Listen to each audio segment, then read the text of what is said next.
So I was thinking, okay, what useful things I can share in this talk about how to design communities that last.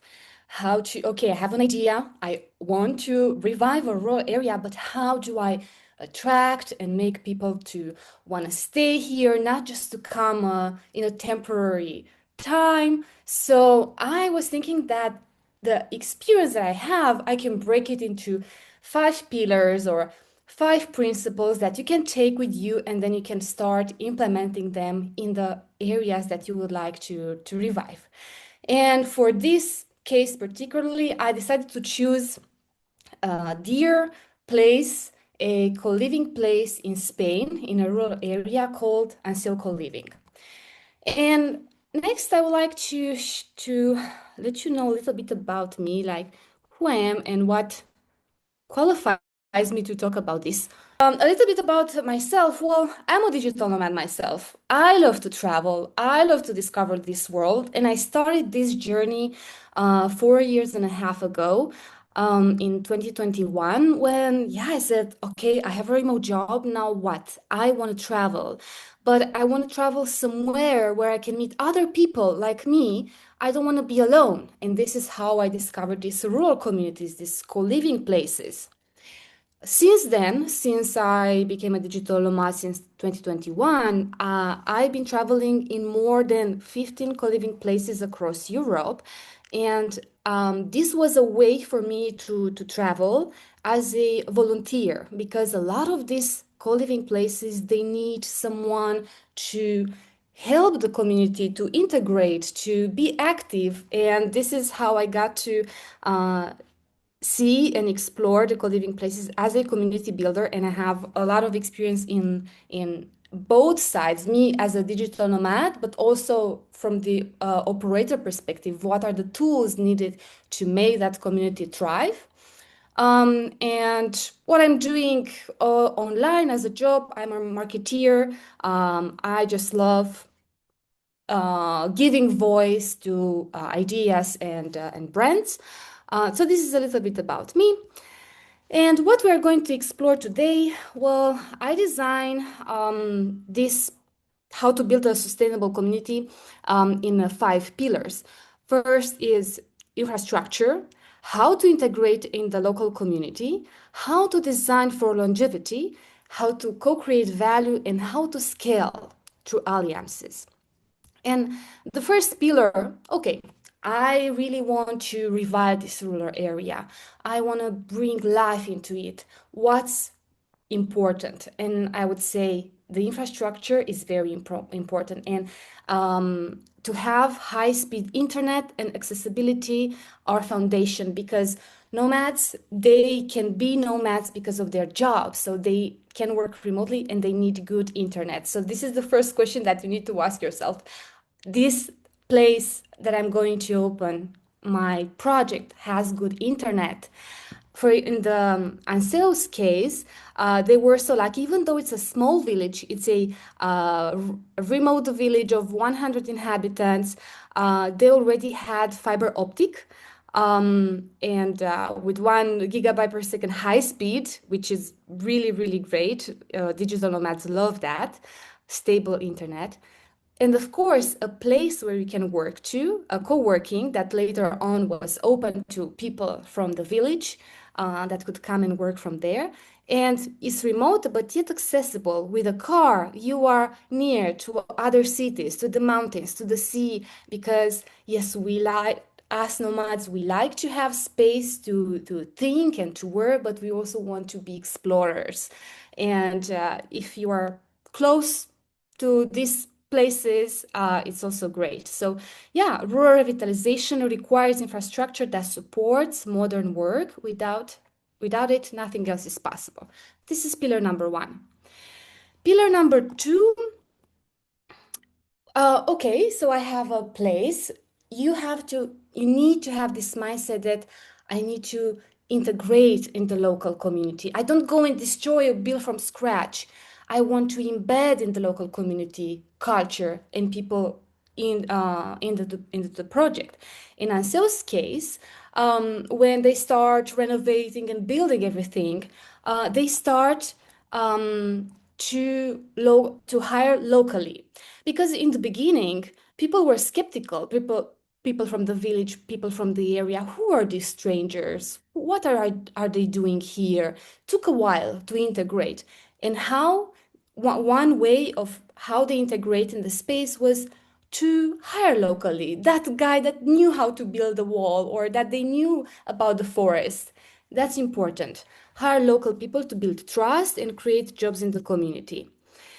Aim to have a local an economic impact. Encourage colivers to buy from local farmers. Go explore that coffee shop, that rancho from that family, to create a direct economic benefit. Another way that you can integrate in the local space is to revive local community spaces. There is maybe a forgotten cultural house.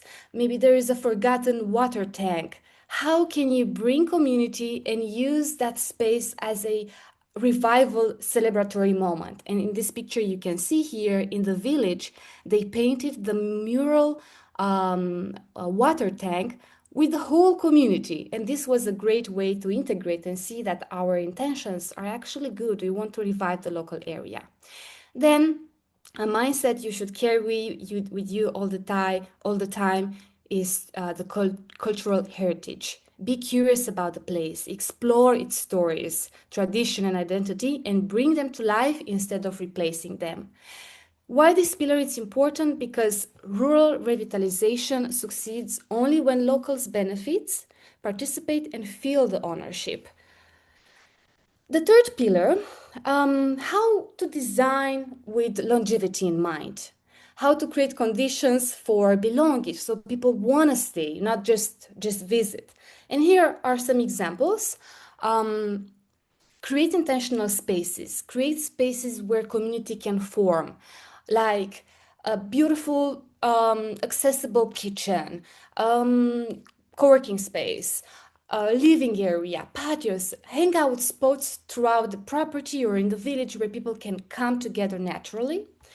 Another example in Ansel, what they did that really created a nice story. Each room they have, or each space they have, they invited international artists to decorate the space. So each room tells a story, carries with it a meaning. And how to create that sense of belonging of this place is like home. Have community rituals like weekly community dinners, weekly family meetings, workshop, share skills from one another so people can learn. So for example, yes, digital nomads, they are very tech savvy, they know how to use everything technology wise, but older people from the village, maybe they do not know how to use technology, and maybe you can create a workshop where you bring people together. And this is just an example. Or maybe villagers, they invite the co-livers into mushroom hunting in the forest. And this is how you pass on the knowledge. So skill shares. The goal is to not have just temporary guests, but to want people to return and even relocate permanently. That's why we are even buying a house in that small village of 100 inhabitants that even doesn't even have a hospital or things like that, but it's close. Because why this matters? Because sustainable revitalization comes from retention, not just attraction. Then, the fourth pillar, to design community that lasts, people like to feel valuable. They like to be of help. They like to give. And how can you create value? Is to facilitate knowledge exchange between locals and newcomers. And here at this pillar, I just shared some projects that I actively run, this co-living place. They have these are just some of the initiatives that are currently running, but they have many, many more, and I link them if you are curious to read more about it. But one of them is Rural Hackers. It's an initiative that uses technology to improve rural life and empower local culture, creativity, and community projects. Another project is Rural Makers, where they identify problems in the village and then they develop practical technology supported solutions. Then another way to bring value together, it's an event. It's they call it Entre Culturas event, where they bring everyone together to celebrate each other's culture through food, storytelling, and tradition. So I'm from Romania. I bring my traditions from Romania. You're from Spain. You're from Slovenia. We all come together and share a little bit of our culture, and this is how we automatically feel part of the world, even when we are in a remote area. Rural Revival. This is a project I did to bring awareness about rural revitalization. It's an art project through photography.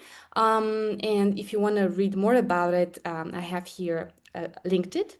Why this pillar is important to co-create value? Because rural revitalization thrives when community creates together. We need to be together in this. And the fifth pillar, which is very important and is the whole philosophy of what Anseo does, it's alliances. And if you want to scale, you need to partner up with other hubs, co-livings, projects around the world, to not be alone. And to have this mindset of building networks that can learn and collaborate and grow, it's success for your project to thrive. And their approach is they have a shared model to help other villages. They encourage people to come and see what they do, but also they go to other projects and see exactly how others do it. And this is how they share tools and knowledge and best practices.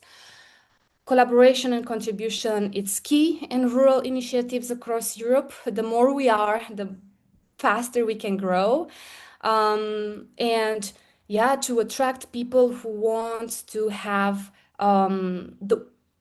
to attract people that want to be part of it, want to have an impact in the rural area, and positioning your co-living as a hub, not as a silo, because scaling rurally requires alliances, shared stories, and mutual support. This is very important. So to make a recap, if you want to build a community that lasts, that it's sustainable, 5 principles you can have in mind: infrastructure, the space, it's important. Have the local community in mind. Create rituals. Create moments of exchanging value, and build a network across rural Europe. And the rural area becomes a hub when it becomes a bridge. And the final reflection is that remote work, it's here to stay, and I want to see it thriving. And it can become a movement of skills, ideas, stories, and culture. And rural areas, they really have everything. What we need is a system, community system that are in place. And if you want to talk further about this, here you can find me on LinkedIn or on my email address. And yeah, this is me.